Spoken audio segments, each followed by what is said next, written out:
सुबह तक वो जिंदा थी, रात तक बस एक नाम बन गई। शहजादी खान ने सोचा था कि जिंदगी की लड़ाई जीतेगी, लेकिन उसे लड़ने ही नहीं दिया गया। एक मासूम मरा, पर किसने मारा, क्यों मारा, कोई नहीं जानता।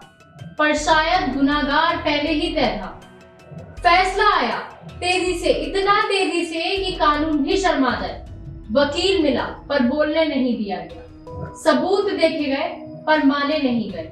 फिर एक दिल दुखाने वाली सुबह आई और शहजादी चली गई। नमस्कार, स्वागत है आपका जीबीएन 24 में और मैं हूं आपके साथ मानसी सहगल। शहजादी खान की एक कहानी जो एक किताब की तरह थी, जिसका अंत शायद पहले ही लिख दिया गया था। अबू धाबी में 4 महीने की बच्चे की हत्या के मामले में भारतीय महिला शहजादी खान को 15 फरवरी को फांसी दे दी गई।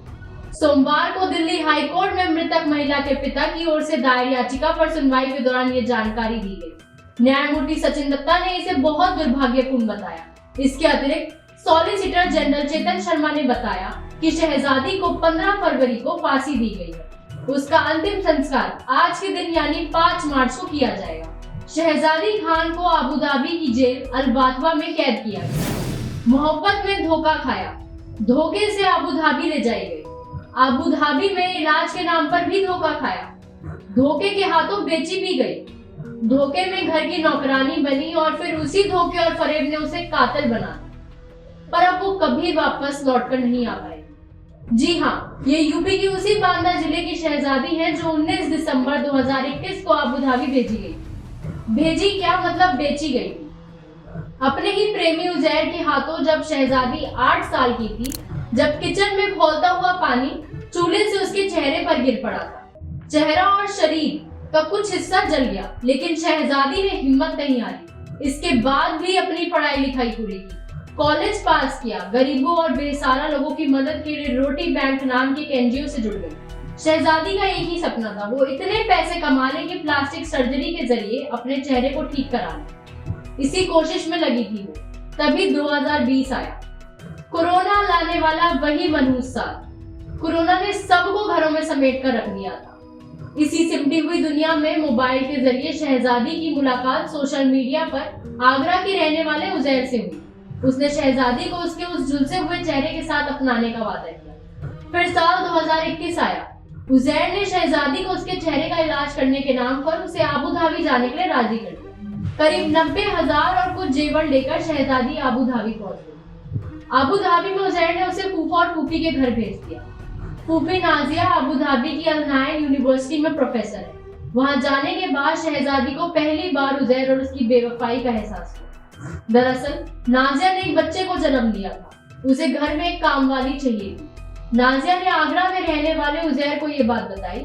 उजैर ने शहजादी को झांसे में लिया और करीब 1.5 लाख रुपए में शहजादी को अपनी फूफी के घर नौकरानी बनाकर भेज दिया। शहजादी पढ़ी लिखी थी, कुछ ही दिन में उसे सच्चाई का एहसास हो चुका। अब वो खुद अपनी नौकरी करना चाहती थी, ताकि पैसे कमाकर चेहरा ठीक कर सके। वो बार बार नाजिया से बाहर नौकरी करने के लिए इजाजत मांग रही थी, पर नाजिया इतनी सस्ती घरेलू नौकरानी को छोड़ना नहीं चाहती थी। इसी बीच नाजिया के घर एक हादसा हो गया।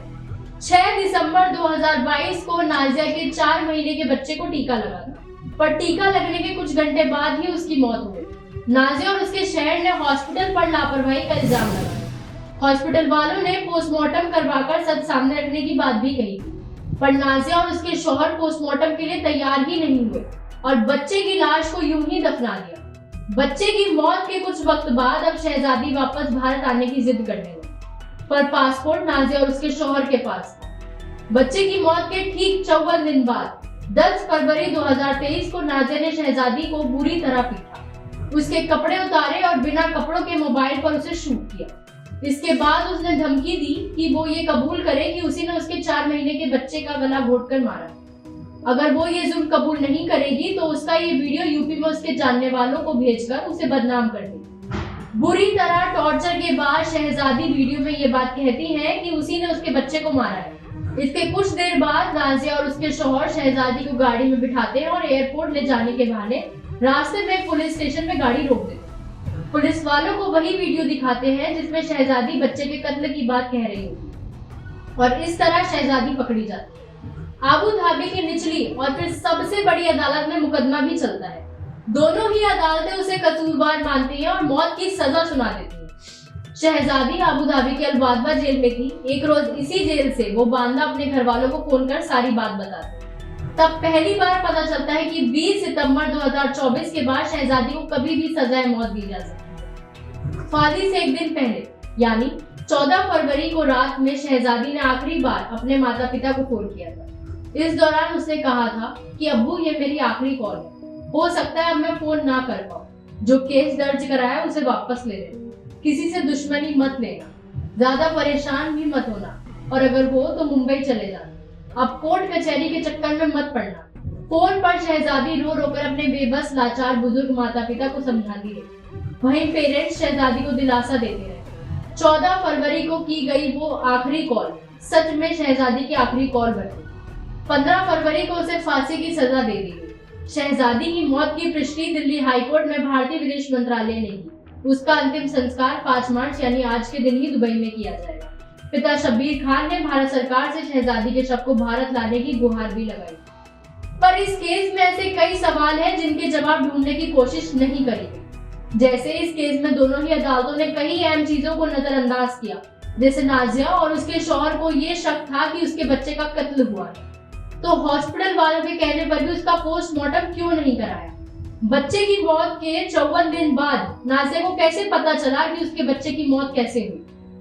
बच्चे की मौत की असली वजह क्या थी, यह अदालत चाहती तो आसानी से पता किया जा सकता था, क्योंकि बच्चे की लाश आबू धाबी में ही दफनाई गई थी।